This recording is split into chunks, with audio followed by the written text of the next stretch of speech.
Salut, Bonjour. bienvenue. Bonjour. Voilà, moi c'est Greg Dodge Charger, bien souvent, comme on connaît sous ce nom-là, sur Facebook. Et je suis possesseur d'une Dodge Charger, année 74.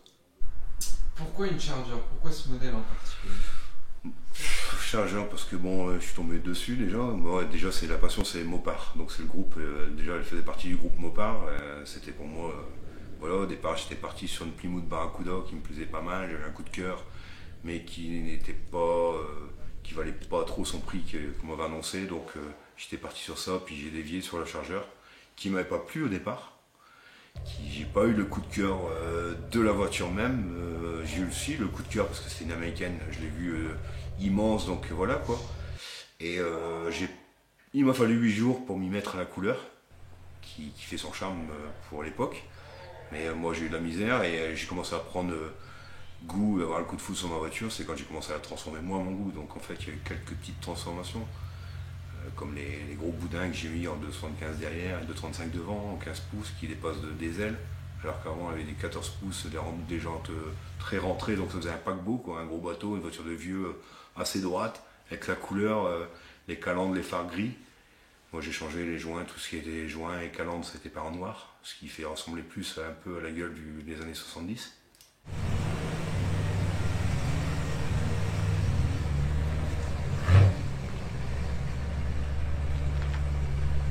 Alors, donc quand on roule avec ce genre de voiture, comment les gens nous regardent dans la rue? Ah bah il y a un peu de tout.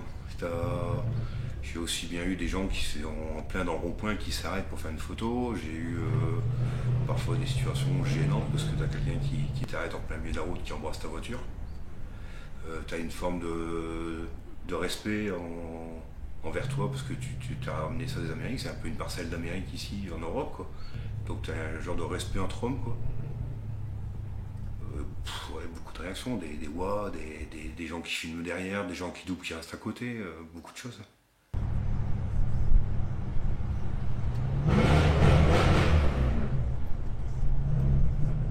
Du coup, si on vous proposait d'aller vivre aux États-Unis, là, ce serait quoi la réponse? Moi, c'est oui direct. C'est oui direct. Le plus grand rêve, ouais, c'est de pouvoir rouler avec ma propre voiture sur les routes d'Amérique, sur la route 66. C'est le rêve de tout possesseur d'américaine, je pense. C'est le pied, quoi, c'est le summum, quoi. Bah, moi, pour ma part, quoi, c'est un mode de vie en plus à côté, quoi. Pour ma part, moi, c'est pas que l'américaine, c'est la déco chez moi, comme on a pu le voir. C'est des meetings où on se rassemble comme une famille, où on est là entre passionnés. C'est. Ouais, moi je dis une famille parce que j'ai vécu la passion du tuning à l'époque, quand on avait une vingtaine d'années. L'ambiance n'est pas pareille, maintenant on est plus mûr, c'est des gens qui sont plus mûrs, bon, quoi qu'il y a tout âge, quoi, mais c'est des passionnés de la voiture, quoi. Tu peux arriver avec une voiture américaine, une ancienne qui vaut 2000 €, mais on est toujours autant admiratif devant la voiture, devant son vécu, devant son état, que même si tu as une voiture à 70 000 €, quoi, il n'y a pas de différence, quoi. On est tous dans la même passion et il n'y a pas de. Je pense pas qu'il y a un peu comme ça une jalousie ou quoi, on baigne dans le même truc, quoi. Donc c'est ouais, des meetings, des fois c'est des meetings en plusieurs jours, on campe, où on a plusieurs, les barbecues, les concerts de rock'n'roll à côté, et le rockabilly, c'est une ambiance. Après à côté de ça il y a des shootings, on va appeler pour des shootings, pour des modèles, pour des publicités. Moi pour ma part elle a tourné dans plusieurs clips vidéos sur YouTube, des jeunes qui se lancent dans le rap. Bon, maintenant j'aimerais bien trouver plus dans le rock'n'roll parce que c'est pas ma tasse de thé, quoi. Mais voilà, c'est toujours une fierté de l'avoir passé dans des clips. Ok. T'es à quelle heure? Après, il y a eu quelques mariages aussi, où les gens sont émerveillés par la voiture et puis ça leur laisse des bons souvenirs, ils ont toujours été contents, quoi. Voilà, alors elle a paru en fait, c'était le premier meeting que j'ai fait avec. Donc à la corde d'origine.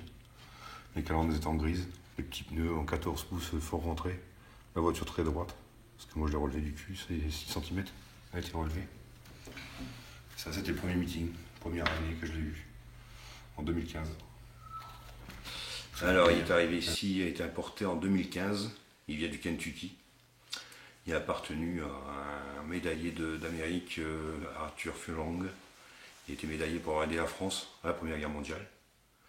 Donc avec tout son historique, sa lecture d'origine, les vignettes de sa nièce, parce que sa nièce qu'il a hérité quand il était malade. Donc tout le suivi est tout complet, quoi. Et donc voiture très propre, voiture très saine, bonne affaire. Voilà.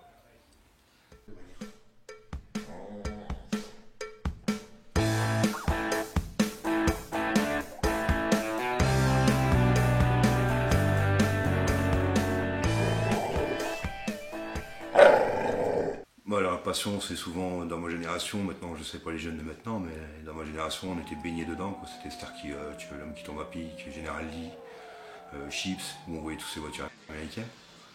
Donc bien sûr, voitures importantes, volumineuses, surdimensionnées par rapport à nous, quoi. Des moteurs qui vrombissent, terrible, quoi. Donc c'est obligé d'être passionné, quoi. C'est un rêve d'enfance, ouais.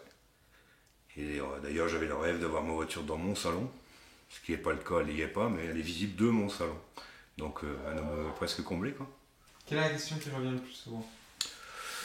Bon, la question qui revient le plus souvent, c'est la consommation. Les gens, voilà, ça doit sucer, ça doit pomper, ouais. Mais bon, derrière ça, t'as le plaisir, quoi. T'as les vibrations, t'as le couple, voilà, c'est... Quand on aime, on compte pas. Ben, quand tu mets ton essence, tu comptes pas, parce que à côté de ça, t'as le plaisir qui est là, quoi. C'est quelque chose, voilà, j'arrive même pas à expliquer, quoi. C'est une passion, c'est des vibrations, c'est du son, c'est un peu comme les Harley, moteur en V, c'est une symphonie, c'est un son. C'est un son, c'est une vibration, voilà.